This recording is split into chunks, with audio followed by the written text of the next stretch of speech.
Thank you for listening to the Speaking Out on Sex Abuse podcast with hosts Clara and Jimmy Hinton. If you're new to the podcast, please subscribe and share so you never miss an episode. Search for us on your favorite podcast app, or you can find the podcast on jimmyhinton.org and findingahealingplace.com. Please rate our show, subscribe, and share so that we can spread the word. If you would like to support us and get exclusive rewards, go to patreon.com/speakingout. Find a tier that best fits you and join as a patron of the podcast. Let's get into the show. Welcome to this week's podcast with host Jimmy Hinton. And Jimmy's mom, Clara. So, episode, what are we at? 97? Wow, Yes. We have been doing this for a long time. I'm getting some white whiskers here, Granny. I'm getting white whiskers from just looking at you, Jimmy.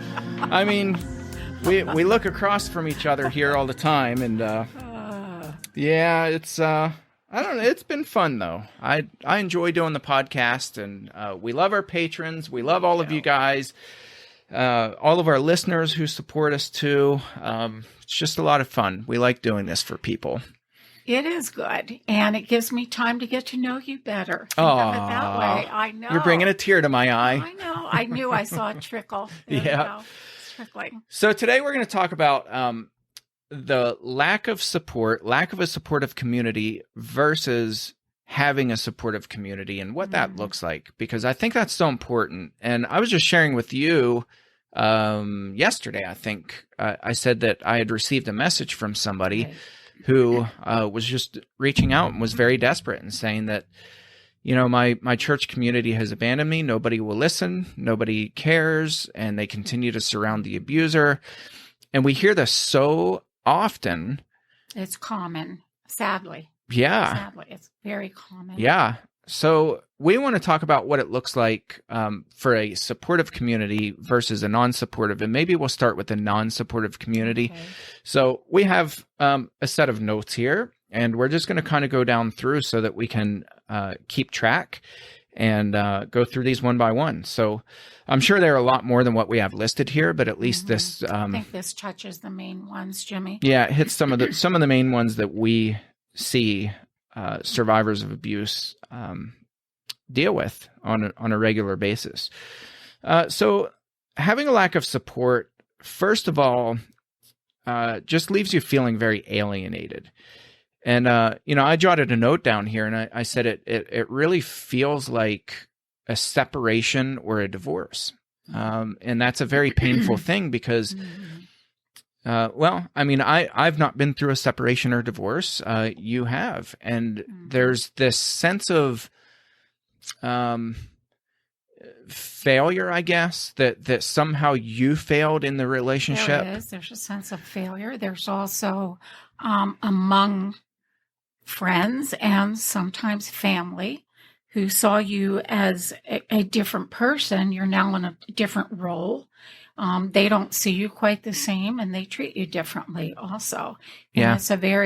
it's lonely, and you do begin to reflect inwardly and wonder what you did wrong. How did I mess this relationship up? Absolutely. Yeah. And I think there's a sense of embarrassment that you weren't able to fix the relationship, There's and it failed. There's a degree of shame, especially when you went into a marriage thinking that was for your entire lifetime, when you took your vows and you meant them, never to be broken. Yeah, there's the whole ball of wax makes you feel pretty raunchy. Yeah. I think a close cousin to that is loneliness, and a loss of friendships.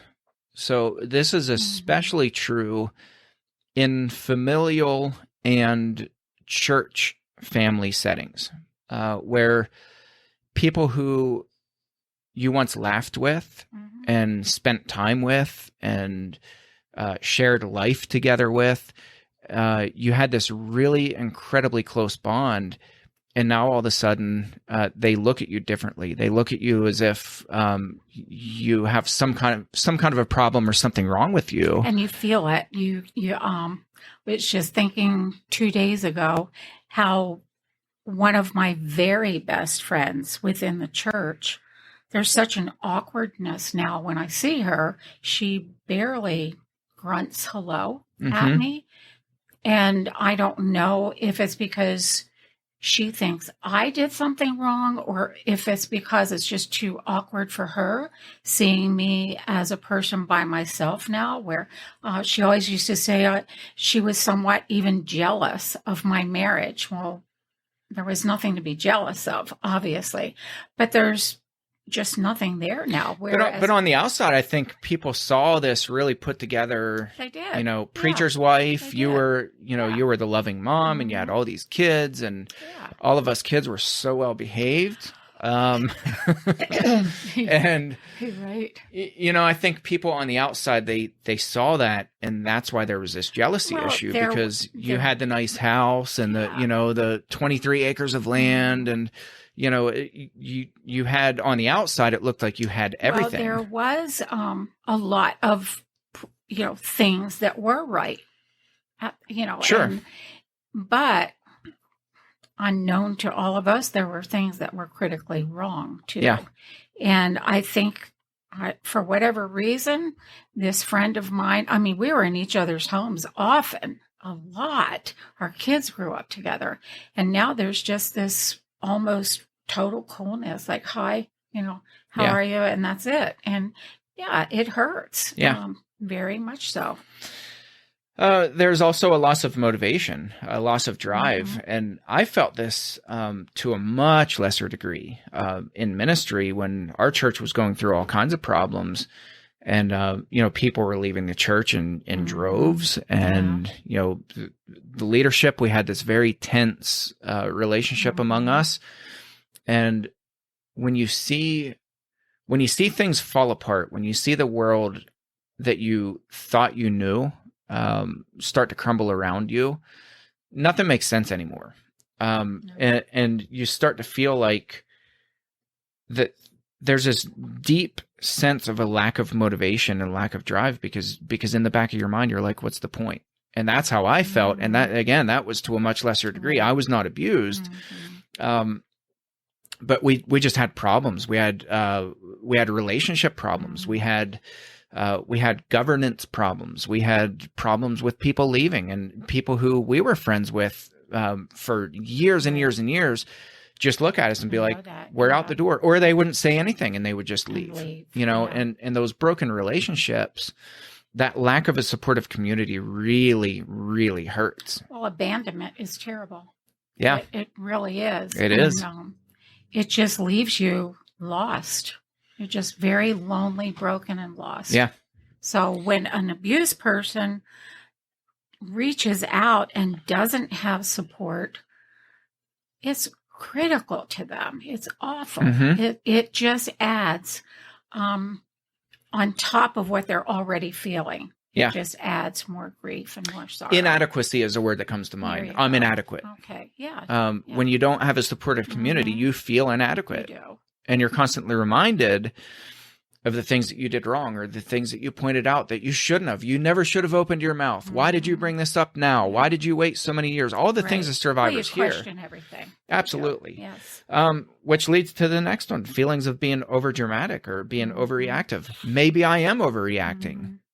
When you have a lack of a supportive community, of course you're going to feel that way, that you're being too dramatic, that you're being too crazy. Like you said, overreactive. You for a while, you question your own sanity. Yeah. You do. Sure. You question, did this really happen? And did this happen this way? Or did I misinterpret? Yeah, maybe I'm remembering wrong. Maybe that nightmare that I had was just a nightmare out of the blue. Maybe it wasn't recalling what really happened. Yeah. And you there again, you are left feeling like there's something inwardly wrong because other people are not seeing it like you are. Right. They're not there to scoop you up. Right. At all. So you're left standing, crumbling, standing while you're crumbling, actually. Yeah. Well, I mean, these kind of spill into each other. They do. Then you begin placing blame on yourself. And I think a lot of times the survivor who's in a non-supportive environment places blame on themselves because other people have placed blame on them. Yes. And so you begin to blame yourself and say, well, maybe I shouldn't have brought this up now. Yep. Maybe I should have just done what I've done for the last, X number of years and just, quiet. just kept my mouth shut, because at least then I had friends. Right. At least then people listened to me and laughed with me and cried with me and shared with me. Maybe I shouldn't have gone into that office when he said, come in. Maybe I shouldn't have been wearing what I wore. Maybe I shouldn't have said what I said jokingly, and on it goes. Yeah. And self-blame is destructive. Yeah, Terribly absolutely. destructive. And then, of course, when you have the lack of a supportive community, you're conditioned to remain silent. Because when you finally do speak up, and this is the real crux of the problem, when survivors speak up, that's why it's very important for the first time and immediately for people to listen and to believe them and to take action. Right. I received a phone call recently. A text, and then I called the person back and I said, I know you're not telling me this now so that I can just listen and, you can hang up and then life goes on. I know that you're calling me because you want some kind of action to take place. And I think that's what so many survivors feel whenever they speak up. They're expecting some kind of action to take place. And when no action takes place, and then piled on top of that, you're told, why would you bring this up to me now? Right. Or, no, that didn't really happen. That couldn't have happened. Total disbelief. Yeah. So, it just compounds this issue, which leads to being desperate. It's desperation, desperate to find validation. You need some kind of validation that what happened to you actually did happen, and that it was wrong, and that it was the other person's fault, that it wasn't your fault. Abuse is shameful. I mean, it really, Yeah. You feel ashamed. It's nothing that you're going to stand up and proudly say, I was abused, because it's a really, it's a horrible act that has been done, or actions that have been done. So this desperation to find validation is really important, because if I disclose to someone I've been abused and this is what happened, and it's my first time telling that story, that horrible truth that I'm letting out, and somebody looks at me and says, no, I don't think it really happened that way. Yeah. I think you were too young to remember things. They didn't really go that way. It just crushes. Yeah. It truly, truly does. Well, I was asked, actually just a couple of days ago, I was talking to a church leader when I had mentioned something that had happened at this church, and or by somebody at the church. It didn't happen at the church, but by somebody who's at the church. And this church leader asked me the question, and I didn't take offense at this because he admitted that there's a whole lot that they don't know, and he said, just bear with me. And he said, if I ask a question that seems offensive, please don't take it that way. He said, I'm learning, and there's just a lot that we don't know right now, which I really appreciated and respected that. But one of the questions that he asked was, do you think that this woman is making up what she told you? And I said, my response, and I was pretty calm and collective, but I think my exact words were, well, she'd be pretty stupid to make something like that up, wouldn't she? Because think of how much effort somebody would have to go to make up a story like this. Now, I'm not saying that it doesn't happen, but it's incredibly rare. Right. But for somebody to go to that much trouble to disrupt their own life, to create a narrative so gruesome and so despicable for attention, I can think of a million other ways to get attention. It's not something that you stand up on the corner and say with pride, right, this happened to me. Right. It takes such courage to spill your guts out and share that with others. Right. Then to be questioned or disbelieved is just, it's horrifying. Yeah. So they need the validation. Absolutely. That what happened to them actually did happen, and that it was wrong. Right. And people in a non-supportive community are desperate for community. They long for relationships, for meaningful relationships. for relationships with people they can trust. That's a big one. Like Trust is huge. Not this overbearing, in your face, always smiling and Or saying lecturing, yeah. And a very close friend of mine once said, I stepped away from church for talking about corporate worship. I stepped away from church for a couple of years, and I came back. And it wasn't until I left and I came back that I realized how exhausting church people are. She said, even when there are no problems and there's not really any blaming and, nothing like that, just take all that stuff away. Just normal, routine, day-to-day life stuff. Her response was, church people are exhausting. And that really struck a nerve with me because... I found a lot of church people are just plain nosy sometimes. Yeah. And I hope I don't come off the wrong way, but I know when our family was in the middle of a crisis, I had some people that were there, but they weren't there to offer support. They were there to find out all the juicy inside scoop of what really happened. And I clammed up. It just was wrong. That's the wrong way to go about. You don't offer support that way. Yeah, there was a time that Natalie and I were invited to a church member's home, and that surprised us because we had never been invited into this person's home. And we went there, and as soon as we got in the car in the driveway, my wife looked at me and she said, they didn't invite us over to eat dinner. She's like, I feel gross. I feel dirty because they just asked all these questions the whole time. And it wasn't like, they were questions like getting to know us better because, we knew these people. How are you feeling? Yeah. What do you need? It was weird and it felt gross and it felt probing and it felt wrong. I felt that so much and it is wrong. Yeah. So, survivors are desperate. When you have the lack of support, you long for community. You're desperate for it. You're desperate not to be forced to talk or think about abuse. And that's kind of an ironic thing because you're painted as somebody who will never shut up about abuse. Why don't you just drop this? Why don't you just leave this alone? Stop talking about abuse. The reality is they don't want to talk about abuse. There's a million other things they would love to think about and put their mind at ease about, but they're doing it because nobody else will. Nobody will listen. And so there's this fire that burns inside of your bones where you have to get this information out because you're desperate to protect other people so that what happened to you won't happen to other people. So it's not that they love talking about abuse and they just won't leave it alone and they won't drop it and they won't move on and all the cliches we hear. Who loves talking about abuse and all the people you and I have met. I don't know anybody who likes to sit down and bring this topic up. But there is reason, like you said, there's a fire inside that needs to stop it from happening to others. And until that culture shifts, of course they're going to talk about it. Of course they're going to raise alarms and sound the alarm bells. Of course they're going to do that. Absolutely.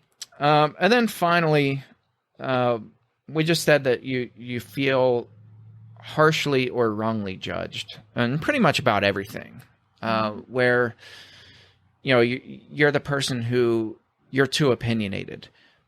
You're too negative. You're too bitter. You have too much bitterness in your heart. And on and on and on and on. Forgive and move on. Yeah. So all these cliches come to the surface because the reality is when you're in a non-supportive community, people are too judgy. They're wrongly judging you and they're harshly judging you. And they'll say, well, things like, well, you have your own skeletons in your closet. Why are you pointing out what this person did 20 years ago when we should be looking at the now? Yeah. Didn't you do those kinds of things? Didn't you do things that you're ashamed of when you were young? Yeah. The whole thing. Yeah. So now that we drug you through the mud, I think that was necessary, though, Jimmy. I think you and I said, in order to see the other side, the side of support, we need to paint a picture of what it's like when those who have been abused do not get the support that they Right. need. Absolutely. So what happens when you have a supportive community? What does that look like? For one, I think that there's this really felt observation that the relationships that you do have are authentic. No more of the BS relationships where it's fake, it's on the surface, you have to slap a smile on your face no matter how you feel, and walk into church or walk into your school or walk into wherever and just pretend like life is grand. You have authentic relationships all the time, and all the time, right. God is good. A lot of abused people don't feel that way, and it right. takes a long time to see God as being good again. Yeah, it absolutely really does.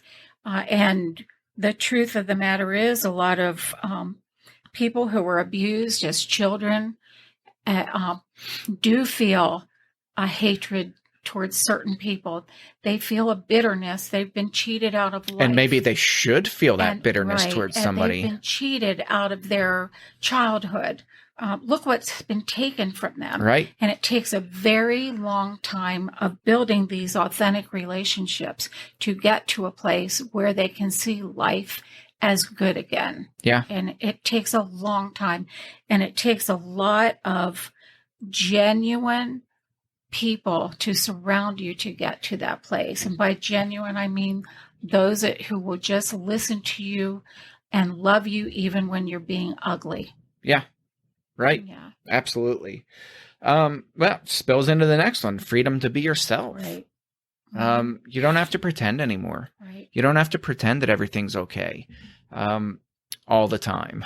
You don't have to pretend that you have this madly deep falling in love relationship with Jesus and that he's your co-pilot and that, when you're in your car, you're singing hymns to Jesus. You don't have to pretend anymore.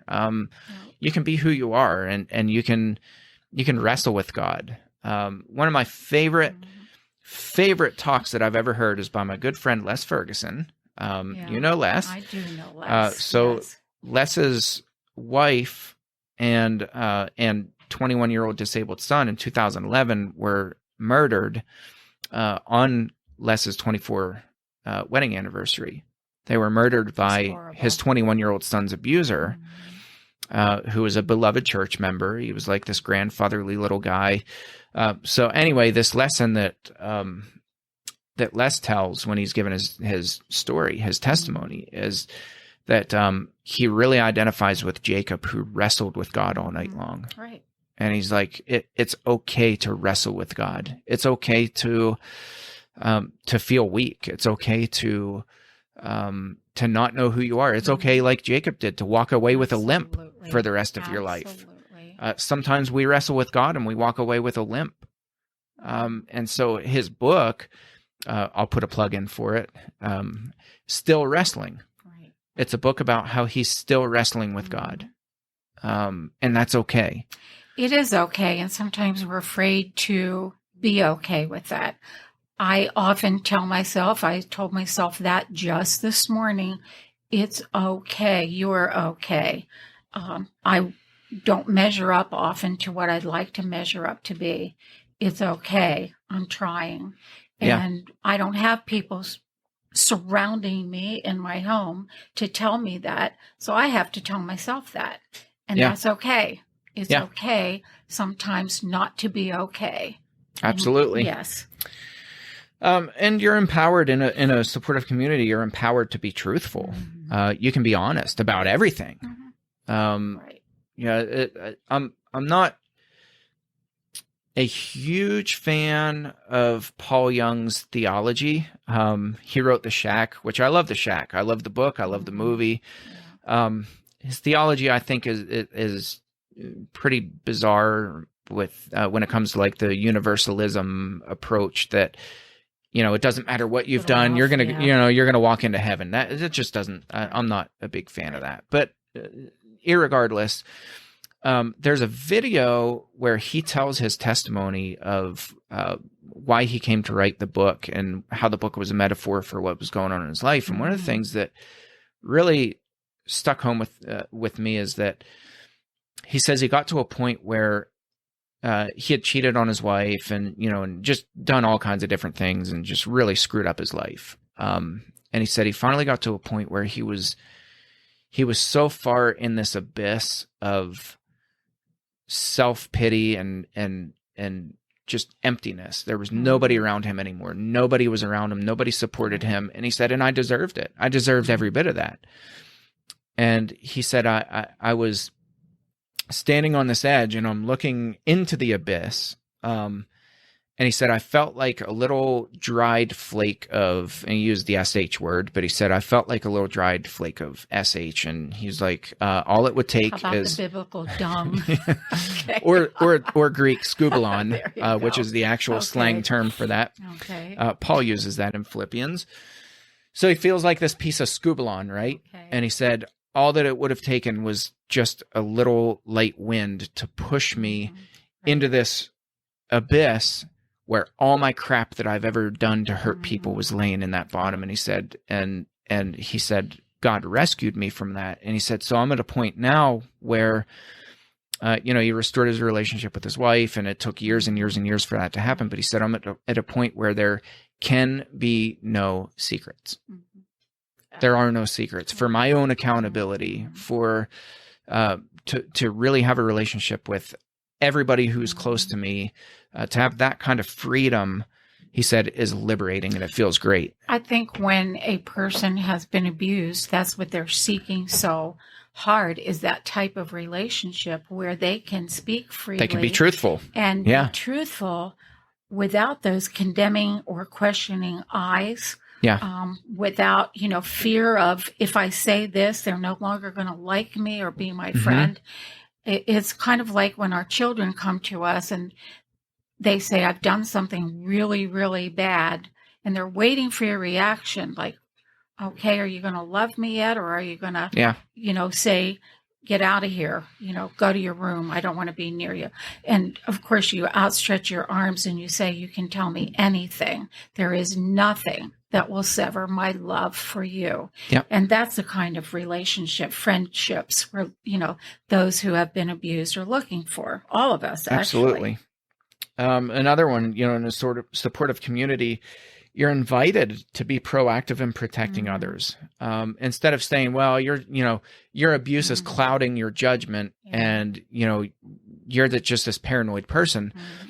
In a supportive community, you're invited in to say, my goodness, your experience is invaluable for protecting the innocence of other people. Yes. Because you know what it's like. It is. Yes. Yeah. You know how it happened. Right. And I think that's really important for supportive communities, supportive churches, supportive families, to invite people to pull up a chair to the table of discussion and say, you've been through this. I've not. Right. Please teach us. Right. Teach us how to help. Teach us how to protect. Teach us what we can do. We've already talked about this one, but freedom to have bad days and not be okay. That's okay. In a supportive community, it's all right to have a bad day. It's all right to have an Elijah moment where you run away and you hide from God. And if you remember, Elijah wished himself dead. He did. He didn't want to be alive. And God didn't come and reprimand him and say, my goodness, your lack of faith. God came and shatters the entire mountainside in front of Elijah. And then he shows up in a whisper. There's this little light breeze. And I love that metaphor for what happened on that mountain because, God shook the entire earth and scared the living bejesus out of Elijah. And Elijah doesn't hear God. And then finally God shows up in this little whisper. And I love that. Isn't that how it often happens with us? I keep thinking when we have a blow up or whatever, and those who have been abused are going to be short-tempered sometimes, full of anger, full of all kinds of emotional turmoil. And you're not going to have the best even relationships with anybody for a long time. Right. But when a friend, to me, this picture is so pretty, that just walks by your porch and drops off a warm meal or a bouquet of flowers or a card of encouragement or whatever. And you don't have to make a big entrance or anything, just letting you know, hey, Jimmy, when you calm down and when you're able to talk, I'm here. Yeah. That's all. That's our God. That's how we're supposed to be. Another one is, we talked about the opposite of this in an unsupportive community, but in a supportive community, you do have that validation that what was done to you was wrong and that it wasn't your fault, that somebody did this to you, and end of story, period. Right. You don't have to explain it. You don't have to talk about why that was part of God's plan and how God will turn that into good, and you don't have to do that. Just validate and say, yeah, what happened to you sucks. It was wrong. It was bad. It was evil. And, man, I can't imagine, period. And right. And that's about it. Just to know you're believed is so powerful. Yeah.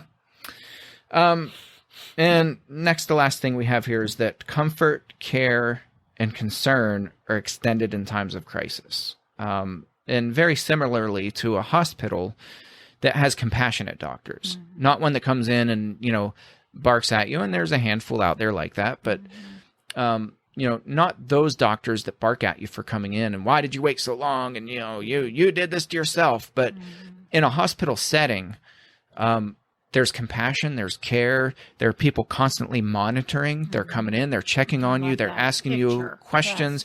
Yes. I've been in rooms where nurses will come and they'll pull up a chair. And I'll say, I'm there as a guest. I'm visiting the person in the hospital, and I'll say, you know what, don't let me hold you up. I know there are other patients, and I love when nurses are like, you know what, it's my job to sit and to listen to the patients, and it's my job to be here, and I love that. I love walking into a hospital room when that's the level of care that people are receiving when they're in crisis, when they're hurting. So in a supportive community, you'll have that. And finally, there's validation that you are loved by God. That's probably the most important, because survivors are often made to feel that they don't measure up to each other and especially to God. And so the implication, if not said expressly, is that you're going to go to hell. Well, there's a feeling that and I group so many of us in that group that have gone through any type of abuse are not worthy of a pure love. Yeah. We are not worthy. And to hear you are worthy, to feel friendships that validate you are worthy, to experience relationships that say you are worthy, all leads us to God our Father, who absolutely gave his son because we are worthy. Yeah. And once we get to that relationship, then I think true healing can actually begin. Absolutely. Yeah. Well, do you have a truth bomb for us? I wrote one down for you. So I see that. I'm looking here. I'm hoping I can read Jimmy's writing. The truth bomb for today is be a person who supports people who are suffering. People need a refuge. Absolutely. Well, thanks for tuning in, and we'll catch you next episode. Thanks again for listening to today's episode of the Speaking Out on Sex Abuse podcast. Thank you to our patrons who make this podcast possible. If you found it helpful, please follow on Spreaker, subscribe on Google Podcasts, Apple Podcasts, Stitcher, or your favorite podcast app. If you believe in what we do, consider supporting the podcast by becoming a patron, and check out the cool rewards our patrons receive. Share with your friends and tell the world. Join us in speaking out on sex abuse so we can change the tides and prevent abuse.